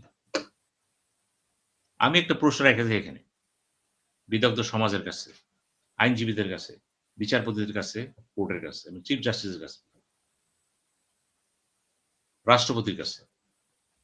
একটা দেশের স্পিকার যদি পদত্যাগ করে, চিঠিটা কোথায়? সে কার কাছে দিবে? রাষ্ট্রপতির কাছে যাবে তো সেটা কোথায়? আমরা শুনছি অজ্ঞাত স্থানে থেকে পদত্যাগ করছে, পদত্যাগ পত্র জমা দিচ্ছে অজ্ঞাত স্থান থেকে। মুখে হয়, কে শুনছে, কার কাছে করছে? এখন প্রেসিডেন্টকে বলতে হবে না আমি জানি না। প্রেসিডেন্ট যদি না জানে তাহলে আমি কেন বলতে যাচ্ছি পদত্যাগ করছি? এটা কিন্তু এক সেন্স স্পিকারকে মানে মেরে ফেলার সমান। তিনি নাই। কিন্তু পদত্যাগ করার পরেও তো সে আছে। নতুন স্পিকার না আসা পর্যন্ত। তিনি হ্যান্ড ওভার কারে করবেন? শামসুল চৌধুরী স্পিকার এরশাদের সময়। গণ অভ্যুত্থানে পরাজয় হয়ে গেল। কিন্তু যখন পার্লামেন্ট বসলো স্পিকার শামসুল চৌধুরী। নতুন স্পিকার কাছে দায়িত্ব বুঝিয়ে দিলেন সে। সম্ভবত শেখ রাজ্জাক আলী। দায়িত্ব দিলেন তো সে। এইগুলি তো আমাদেরকে নিয়ে গোজামি দিলে চলবে না। আমি বলছি আইনকে নিয়ে আমরা যেভাবে খেলাখেলি করি, আইনকে কথা কথা রাস্তায় নিয়ে যাই। যে কোনো মুহূর্তে ভাষা শব্দ দিয়ে প্রয়োগ করে ফেলাই। আইন কি তাই? আইনের তো নিশ্চয় সেটা শক্তি আছে, যুক্তি। আইন মানে যুক্তি। Enlightened judgement of the people. আমরা সেভাবে দেখি না কিন্তু। আমরা আইনটাকে মনে করি সাহিত্য চর্চা। কাজেই আজ থেকে মনে করে ১০ বছর ১২ বছর হোক, অনেকে তো বইও লিখবেন। হয়তো এই ক্যাপশন দিতে পারেন, ডিসঅ্যাপিয়ারেন্স অফ দি স্পিকার। প্রশ্নবোধক চিহ্ন। উনি কি সেলফ এক্সাইল পেলে কোথায়? রাষ্ট্র তো একটা রাষ্ট্র। আপনি আমি জানবো না। রাষ্ট্র জানবে না কোথায় আছে? জানবে। সুতরাং এটা রহস্যাবৃত ঘটনা যে তাকে পিকচার আনা হবে না। আমরা অনুষ্ঠানের শিরোনাম দিয়েছি জয় বাংলা রাষ্ট্রপতি বনাম বাংলাদেশ জিন্দাবাদের রাষ্ট্রপতি। এই যে রাষ্ট্রপতি জয় বাংলা রাষ্ট্রপতি বনাম বাংলাদেশ জিন্দাবাদের রাষ্ট্রপতি, এই যে রাষ্ট্রপতি একসময় আওয়ামী লীগের আমলে নিয়োগ প্রাপ্ত, তাকে শেখ হাসিনা নিয়োগ দিয়ে গিয়েছে, এখন তিনি সংসদে দাঁড়িয়ে বলতেছেন যে আওয়ামী লীগ অবৈধ, দুর্নীতিবাজ, ফ্যাসিবাদী। এই বিষয়টি আপনি কিভাবে দেখছেন? এটা তো এখানে দুটা জিনিস আছে। সাংবিধানিক থাকা নেই। যদি সংসদীয় গণতন্ত্র মেনে চলে, ওখানে লেখা আছে রাষ্ট্রপতি ৫ বছরের জন্য, খেয়াল করুন। এর মধ্যে যদি কোন সরকারের পতন হয়ে যায়, নতুন সরকার যদি এসে যায়, নতুন সরকার যদি মনে করে আমি তো কমফোর্ট ফিল করতেছি না, সে তাকে রিকোয়েস্ট করবে যে আমরা আপনাকে চাচ্ছি না, আপনি পদত্যাগ। সাধারণত তিনি পদত্যাগ করে যান। এখানে তো অসামঞ্জস্য কিছু নাই। এখন উনি যদি থেকে যান, নতুন সরকার যদি মনে করে তাকে নিয়ে আমি খেলব, তাকে দিয়ে আমি গালিগালাজ দেওয়াবো তার গুরুকে, তার প্রশংসা করছে, আমাকে গালি দিছে, সেটা অন্য কথা। এবং সেই ক্ষেত্রে সেটাই তো বিএনপি করতেছে মনে হয়। এবং সেটা যদি যিনি প্রেসিডেন্ট আছেন তিনি যদি মনে করেন আমি লিগেলি আমার কোনো ভয়েস নাই, আমার ভয়েস হচ্ছে পার্টি ইন পাওয়ার, উনি যা লিখে দেবে তাই করবো। আবার যদি তিনি মনে করেন ওই কথাগুলো এতটুকু গুরুত্বপূর্ণ রাজনৈতিকভাবে যে একটা সরকার যার সাথে আমি ছিলাম তাকে ঠিক বিপরীত অবস্থায় নিয়ে আসছে, কিন্তু আমি যাকে বললাম ফেরেশতা তাকে বলতে শয়তান, আমি যাকে বলতে ভালো তার প্রতি খারাপ। যখন এই পরিস্থিতি হয় তখন রাষ্ট্রপতি পরিস্থিতি জানেন পদত্যাগ করে যে আমি বর্তমান প্রেক্ষাপটে কমফোর্ট ফিল করতেছি না, আমার image ethical standing, English ethical standing the president. এই ক্ষেত্রে কিন্তু তার পদত্যাগ করার জন্য ভালো ছিল। তিনি কি করলেন? পদত্যাগ করলেন না। তিনিও কিন্তু চ্যাটটাকে ভালোবাসলেন। এই ভালোবাসতে যেয়ে যে তাকে তৈরি করছে জিরোতে শূন্য থেকে, তার তো রাষ্ট্রপতির কথা ছিল না তো। নামও ছিল না তার। তড়িঘড়ি করে দেখা গেল পার্টির জেনারেল সেক্রেটারি ওবায়দুল কাদের সহ যারা আছে দৌড়াদৌড়ি করে ইলেকশন বসে গেল। কেউ জানতো না কে আইতেছে, কার সিলেকশন। শোনা যাচ্ছে তাকে কে সিলেকশন দিয়েছে, শেখ রানা দিয়েছে। শোনা যাচ্ছে এস এ আলম দিয়েছে। শোনা যাচ্ছে কিন্তু আমরা শুনেছি তখন বলা হচ্ছে যেই দেখ শেখ হাসিনা যদি বাধ্য হয়ে তাকে দেওয়ার জন্য দিচ্ছে, কিন্তু সে তো রাষ্ট্রপতি হওয়ার জন্য না। তিনি ব্যস্ত ছিলেন নমিনেশন নেওয়ার জন্য এমপি ইলেকশনে। উনি গুলশানে একটা অফিসে বসতেন। আমি সেই অফিসে গেছি। এখানে রাষ্ট্রপতি বসতেন। তো উনি ভদ্র ছিলেন, জীবনযাপন করতেছিলেন। একটা নমিনেশনের চেষ্টা করতেছিলেন। নমিনেশনটা কি হলো একেবারে রাষ্ট্রপতি। এখন উনি এই চেয়ারটা বসলেন। বসার পরে এই ৩ বছরে কিন্তু উনি ফিল করলেন আমি বিপরীত কথা বলব। এই চেয়ারটা আমার দরকার। এই ক্ষেত্রে বলতে পারেন তার নৈতিক স্খলন, নৈতিক অবস্থানটা কোয়েশ্চেনেবল কার কাছে? সমস্ত জাতির কাছে, কারণ তাকে একসময় তারেক জিয়াও বিশ্বাস করবে না, সে ধরে নেবে যে ক্ষমতার জন্য সে সব করতে পারে, সে তো আমার বিরুদ্ধে আবার যেতে পারে। গেছে তো, এই সেন্স শেখ হাসিনার আমলে তো সে বীর বিরুদ্ধে কথা বলেছে রাষ্ট্রপতি থাকা অবস্থায়। বললাম তো, এই যে বললেন গালি দিছে, তো এরকম যদি বাংলাদেশ রাষ্ট্রপতি এরকম হয়, এমন সরকার এসে পড়ছে বিপরীত সরকার, খেয়াল করেন। তো উনি যখন ইউনূস সাহেবের সময় ছিলেন, উনি তো কথা বলেননি, দরকার পড়েনি তাকে, গালিও দরকার পড়েনি, কিছুই করতে পারেন। তার যখন রাষ্ট্রপতি সে ছিলেন, সেই সময় কিন্তু তিনি রাষ্ট্রপতি শুধু না, ক্যাটার গভর্নমেন্ট তাকে, এবং সেই সময় মাহফুজ কি করলো, বঙ্গভবন থেকে একটা ছবি নামায় ফেলাইল। কার ছবি নামাইল সে? যে ব্যক্তিটি তখনও constitutionally father of the nation, রাষ্ট্রপতি। সে কি পারে? বঙ্গভবন থেকে বঙ্গবন্ধু ছবি নামায় ফেলেছে, বঙ্গভবন থেকে। রাষ্ট্রপতির চেয়ার তো বিভিন্ন এমবেসিতে পরের কথাটা, কিন্তু একজন কি করলেন, গণ অভ্যুত্থানের পরে একটা সরকার বর্তমান সংবিধান চালু রেখে শপথ নিচ্ছেন এবং বঙ্গভবন থেকে একটা ছবি নামে ফেলেছে। এই তো গ্রস মিস্টেক, পারেন না তিনি, কিন্তু করছেন। কেন করছেন? পরিস্থিতিটা ছিল বেসামাল, কেউ কথা বলছে, কেউ কথা বলেনি, কিন্তু কাজটা তো ঠিক না, পারেন না আপনি। এটা তো একটা সরকারি সিদ্ধান্ত ছিল, ছবিটা সিদ্ধান্ত নামে ফেলেন। সেটা যেমন ধরেন এবার পার্লামেন্টে কি হলো, পার্লামেন্টে একটা কোরআন আয়াত রাখা হলো, ওখানে কার ছবি ছিল? শেখ মুজিব। তো ওইখানে কেন রাখলেন? যখন আয়াত রাখছেন আপনি, এখানে কেউ কিছু বলবে না, ধর্মীয় অনুভূতি, আপনি মেসেজ দিয়ে দিলেন যে আমরা তাকে জাতির পিতা মানি, আমরা তার অবস্থানটা বিতর্কিত করে দিলাম। কেন করলেন?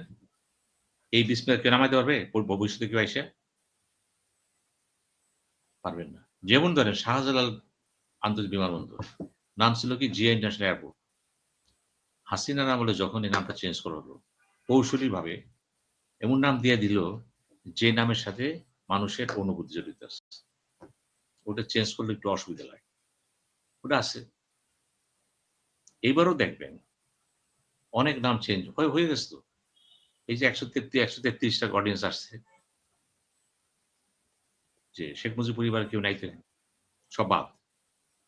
এগুলো হচ্ছে পলিটিক্যাল খেলা। মৌলিক খেলা কোনটা? জাতীয় সংসদ থেকে তার ছবিটা নেয়। এখন তাকে যদি আপনি জাতির পিতা মানেন, পঞ্চদশ সংশোধনী কিন্তু আলোচনা হয়েছে কোর্টে, জাতির পিতা নিয়ে কোনো কথা হয়নি, ওইটাই স্পষ্ট, চুপচাপ ছিল। এখন উইদাউট চেঞ্জিং দ্য কনস্টিটিউশন আপনি এটা করছেন, করছেন আপনি। এখন আপনি করতে পারবেন, যেটা করছেন, কিন্তু সংবিধান তো আছে। এখন দেখা যাক সামনে এটা থাকে কিনা, নাও থাকতে পারে, থাকে কিনা। এখন আসেন আরো গভীরে যান আপনি, আমি ইন জেনারেল আলাপ করতেছি আপনার এখানে, পারিপক্ষ না। মন্ত্রীদের প্রত্যেকের রুমে ছবি থাকবে, আগের গভর্নমেন্টও ছিল, ছবি একটা থাকবে কিন্তু, only father of the nation. Bharat দেখেন তো, মহাত্মা গান্ধী, শ্রীলঙ্কায় যান, বিভিন্ন দেশে যান, কিন্তু আমাদের কি হইতে এখানে তার সাথে শেখ হাসিনার ছবি। আমি একবার জনপ্রশাসন মন্ত্রণালয়ে গেলাম, সে আওয়ামী লীগের আমলে। আওয়ামী লীগের আমলে। আমার বন্ধু ডক্টর কামাল উদ্দিন নাসের, আমার ঢাকা কলেজের বন্ধু, ঘনিষ্ঠ বন্ধু, ও তখন সচিব। তা আমি ঢুকলাম, ঢুকে বসলাম এখানে। আমি জিজ্ঞেস করলাম যে দোস্ত, তোমার পিছনে দুইটা ছবি কেন? তখন বললো যে দোস্ত, ও আর আমি একই ছিল না, দুজনে কথা বলছিলাম। বললো দেখো, তুমি যে প্রশ্ন করছো আমি বুঝতে পারছি, তোমার সাথে একমত, কিন্তু আমার সে সাহস নেই, বলতে কালকে আমার পথ থাকবে না। স্বাভাবিক।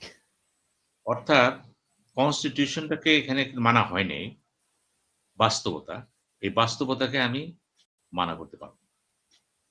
তাহলে দেখেন, যেখানে শেখ হাসিনার ছবি থাকে না, ছিল, এখন দেখেন তো চিফ রুমে কটা ছবি আছে, জিয়া রহমান, খালেদা জিয়া, তারেক জিয়া। লজিক কি? সরকারি পদ, রাজনীতি পদ এক জিনিস না। জিয়া জাতির অন্যতম শ্রেষ্ঠ সন্তান। মুক্তিযুদ্ধের সাথে তার সম্পর্ক ওতপ্রোত জড়িত সে। সে একটা founder of the party, political party. Multi party সিস্টেমের সে প্রবক্তা। অনেক গুণাবলী তার আছে। জাতি তাকে সম্মান দিচ্ছে। তারপরেও তো সে তার পরিচয় সে হেড অফ দ্য স্টেট, প্রাক্তন হেড অফ দ্য স্টেট। তার পার্টি ক্ষমতায় আছে।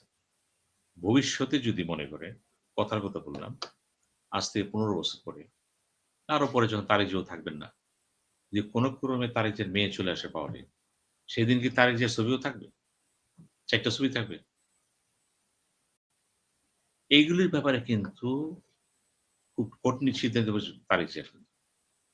উনি দেখবেন কিন্তু খুব ভিশনারি ওয়েতে। উনি সেটাই করবেন জাতির জন্য, মানে সুদূর প্রসারী চিন্তাটা হয়। ছবি জরুরি কিছু না। থাকবে না, থাকবে না, ঠিক আছে? না থাকলে কি হয়? রাখবেন যখন, এমনভাবে রাখেন যে পরবর্তী গভর্নমেন্ট চেঞ্জ করতে না পারে। কখন পারবে না? যদি কোন ব্যক্তি সম্পর্কে স্পষ্ট বক্তব্য থাকে যে ইনি জাতির ওয়ান অফ দ্য ফাউন্ডার্স, ৩ জন ফাউন্ডার আছে মনে করেন। ৩ জনের রেখে দেন। যেই ক্ষমতায় আসবে ৩ টা থাকবে। ক্ষমতায় এসে ছবি বানানোর দরকার নেই তো। এই খরচ দরকার নেই তো। আমি তারেক জিয়াকে বলব, আপনার যেহেতু সুযোগ আছে, একটা গ্রুপ মেজরিটি পেয়ে গেছেন তো। এইখানেও সিদ্ধান্ত নেন যে ছবি রাখতে হয়, যেই ছবি কোনোদিন চেঞ্জ হবে না, যেই সরকার আসুক, ওইভাবে রাখেন না কেন? দেখতে ভালো লাগবে তো। আপনি থাকবেন না, ছবি চেঞ্জ হয়ে যাবে। তো কি হলো, আল্লাহ বলুক। যে আমলাগুলি কাজ করতেছে, সে দেখবে এই ছবিতে আগে ছিল, এখন ছবি অন্য ছবি আগে করছে। বিরূপ সেন্টিমেন্ট আসে তো।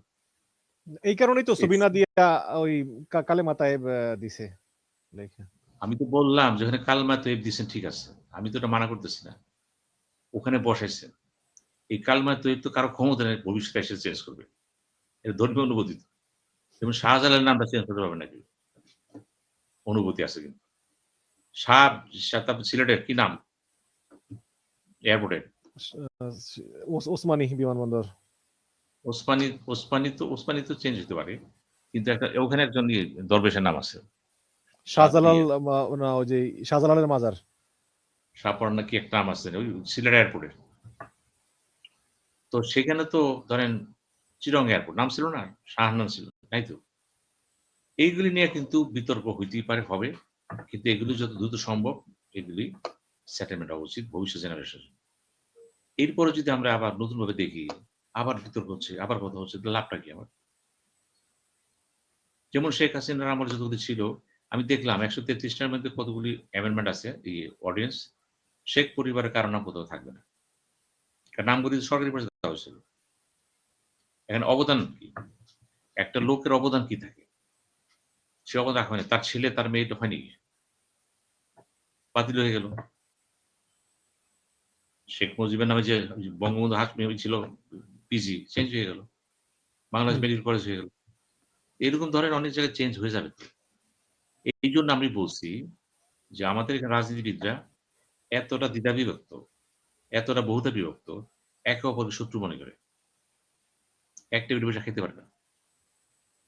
এই জাতির কিন্তু ভবিষ্যৎ কিন্তু আপনি যেভাবেই নেন না কেন, আমরাও তো একদিন চলে থাকি, কয়দিন বাঁচবো। কিন্তু নতুন প্রজন্ম দেখবেন ওই টিচিংই পাচ্ছে। আমার বিপরীত রাজনীতি যে করে সে খারাপ, আমি ভালো। আওয়ামী লীগ বলবে বিএনপি খারাপ, জাতীয় পার্টি বলে ওই পার্টি খারাপ, জামাত বলে সে খারাপ। খারাপ হইতে পারে, কিন্তু মৌলিক কিছু জায়গায় তো আমরা একমত। রাষ্ট্র তো আর একদিনে সৃষ্টি হয় না, আর সবসময় সৃষ্টি হয় না। ওই সৃষ্টি লগ্নে যারা থাকে তারা সবসময় স্মরণীয়। বীর শ্রেষ্ঠ ৭ জন যে আছেন সবসময় স্মরণীয়। কোন গভর্নমেন্ট এসে বলবেন চেঞ্জ করে দিলাম বা একটা যোগ করলাম এসে? ওই যে আমি দেখলাম জিয়াউর রহমান সাহেব নাকি বীর শ্রেষ্ঠ কয়েকজনের নাম পেশ করছিল বঙ্গবন্ধুর কাছে। বীর শ্রেষ্ঠ উনি ই করেন না। বীর শ্রেষ্ঠ মানে এটা মরণোত্তর পদক। কেন মরণোত্তর জানেন? যে ব্যক্তি বীর শ্রেষ্ঠ হবে সে যদি জীবদ্দশায় থাকে, একটা ভুল যদি করে ফেলায় জাতির ক্ষতি হয়ে যাবে। বীর শ্রেষ্ঠ ভুল করতে পারে না, বীরের শ্রেষ্ঠ তো সে। অতএব মরণোত্তর পুরস্কারটা ঠিক আছে তার। হাফিজকে দেওয়ার কথা ছিল, দেয়নি। এরকম অনেকগুলি তুর্ক-বিতর্ক সামনে আসবে, যেগুলো দেখবেন বিএনপি নীতি নির্ধারক যে ২-৪ জন আছে, তারা যা বলবে বিএনপি তাই ভালো মনে করবে। আমি কিন্তু দলের সবার সাথে এই জন্য কথা বলিও না, বলব না। কিন্তু আপনার আপনি কোন এমপি আছে? আপনি এটা কোন কিভাবে এমপি দেখেন? যে কোনটা? অনেকে বলতেছেন যে এনসিপির এবং জামাত ইসলামী বিশেষ করে এনসিপি যারা এই যে সংসদের প্রথম অধিবেশনেই রাষ্ট্রপতি ভাষণের সময় অনেক চিৎকার দিল, প্লাকার্ড দেখালো, জাতীয় সঙ্গীতের বাজানোর সময় উঠে দাঁড়ালো না। তো এই এনসিপি যখন ওই ডক্টর ইউনূসের অধীনে রাষ্ট্রপতি চুপ্পুর আন্ডারে তারা উপদেষ্টা পদে শপথ নিয়েছে, তখন তারা কেন প্রতিবাদ করলো না? এখন তারা কেন এর প্রতিবাদ করতেছে? অনেকে সমালোচনা এগুলো করতেছে। তাদের পয়েন্ট অফ ভিউতে তারা যেটা করেছে তাদের রাজনৈতিক কৌশল। এখানে আমার বলার কিছু নেই, আপনার বলার কিছু নেই। তারা বিরোধী দল, তারা মনে করতেছে রাষ্ট্রপতি একটা সময় ছিল, তখন উপায় ছিল না। এখন যেহেতু নির্বাচন হয়ে গেছে, রাষ্ট্রপতি পরিবর্তনের স্বাভাবিক নিয়ম আছে এবং রাষ্ট্র নিজেই বলছে আমি থাকতে চাই না, থাকবো না আমি। সেই ক্ষেত্রে কেন তাকে রাখছে? তাই তো আন্দোলন থাকে না। ওই সময় ছিল কেন? এটা বেগম হয়ে যেত। এটা আপনারই বলতে হইতো। আমরা বেগমের জন্য মেনে নিয়েছিলাম, ঠিক আছে। এখন তো বেগম থাকবে না। এখন তাকে কেন রাখবে? তাদের হইচিটা তাদের পলিটিক্যাল কৌশল। এখন আসেন জাতীয় সঙ্গীত। সবচেয়ে বড় দুর্বলতা ছিল ওই দিন সাউন্ড সিস্টেম ছিল খারাপ। স্পিকারের কথা কিন্তু মেম্বাররা শুনতে পারতেছে। প্রাইম মিনিস্টারের কথা শুনতে পারতেছে না। হাউস পাস হচ্ছে না, কিন্তু সাউন্ড সিস্টেম খারাপ ছিল।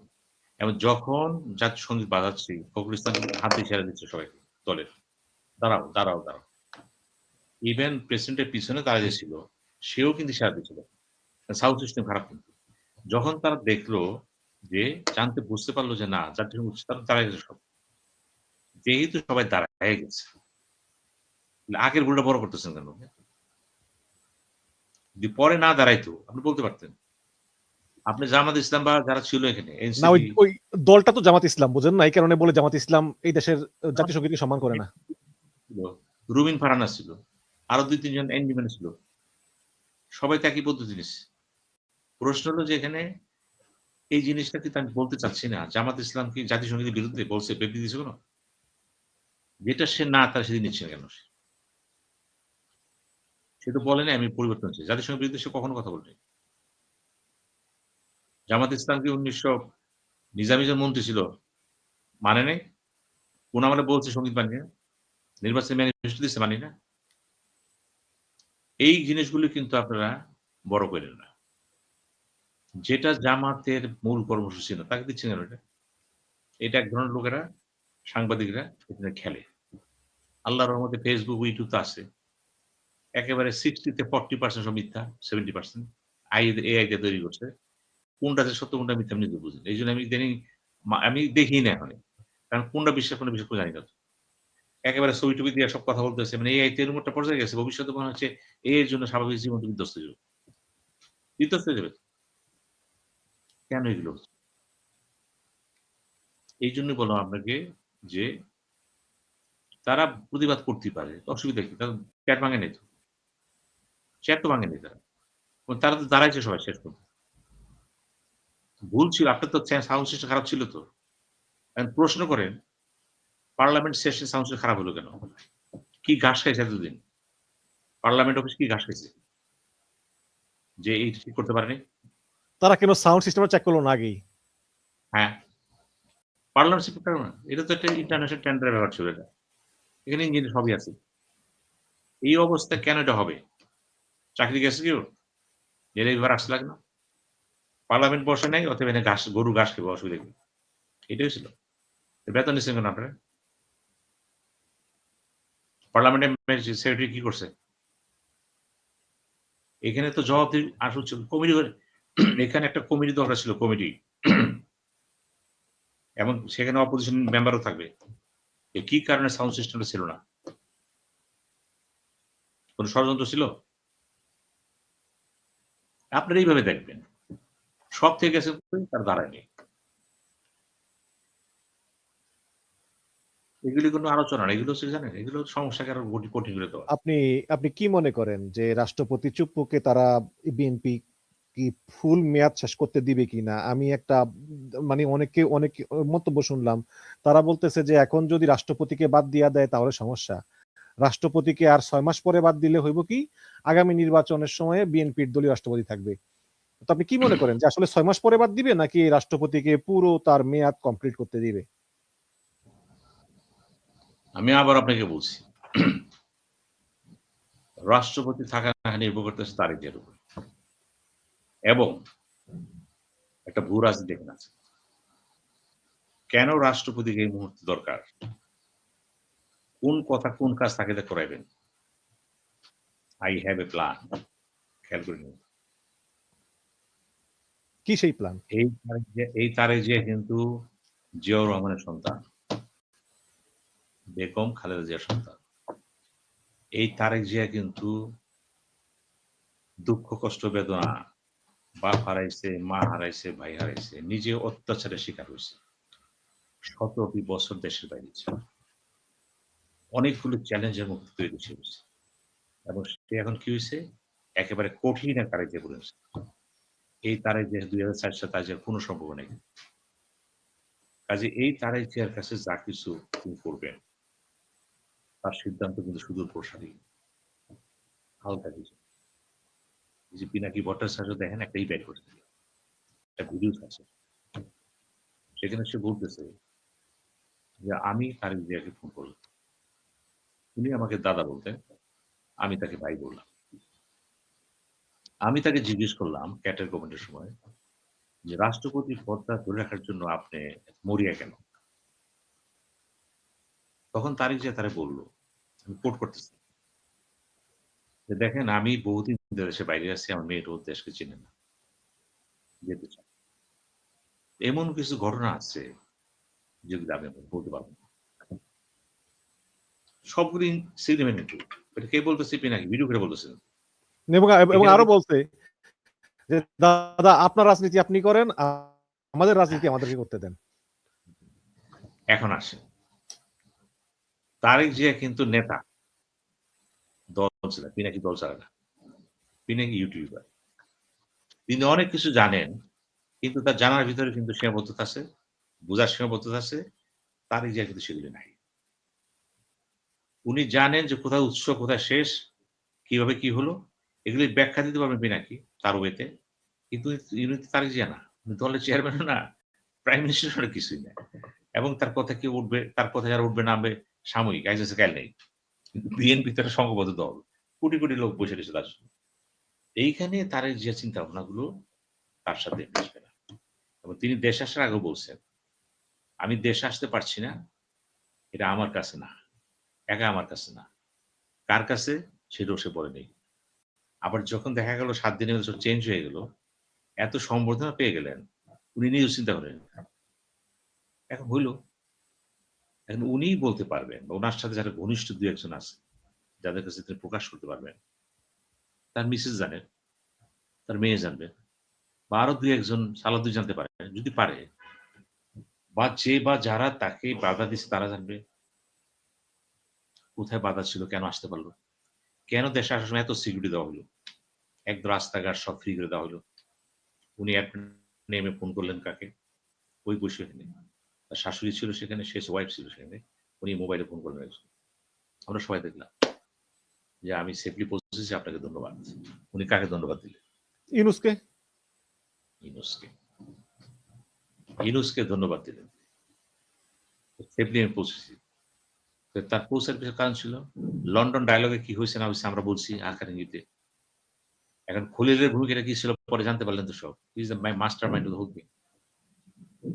এই যে জিনিসগুলি দেখেন, এই যে আপনি বললেন যে Khalil mastermind whole game, তাহলে কি আপনি জামাতের আমির শফিকুর রহমানের সঙ্গে একমত যে এই খলিলুর রহমান এবং রেজন হাসানরা নির্বাচনে প্রভাব বিস্তার করে বিএনপি কে জিতিয়েছে?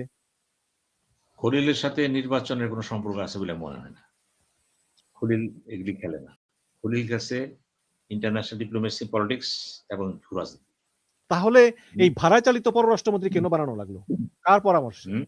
কার নির্দেশে? খলিলের সাথে যেহেতু আপনি ধরে নিলাম বললাম, খলিলের সাথে যেহেতু তার যে সম্পর্ক হয়ে গেছিল, যে কোনো কারণে হয়ে গেছে তো। লন্ডন থেকে শুরু হইছে। এর আগেও ছিল কিনা আমরা জানি না তো। আর এই খলিলের ব্যাকগ্রাউন্ড কি? উনি পিএস ছিলেন কার?